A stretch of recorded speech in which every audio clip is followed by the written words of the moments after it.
大家好啊，係我啊，我叫做 Kelly。嗱，我個爸爸呢，今日就講咗個鬼故俾你哋聽啦，我就會講俾你聽啦，今日 OK？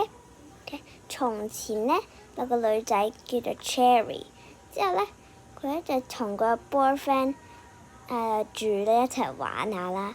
之後呢，有一日呢，佢哋呢就出去食嘢啦。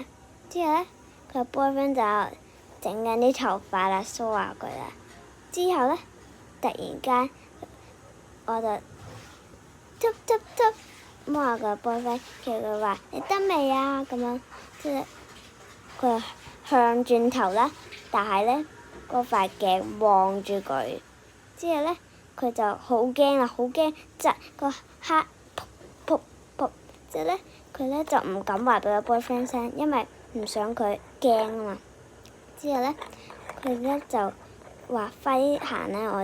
我哋就趕唔切去噶啦。之後呢，佢個 boyfriend 呢就行啦。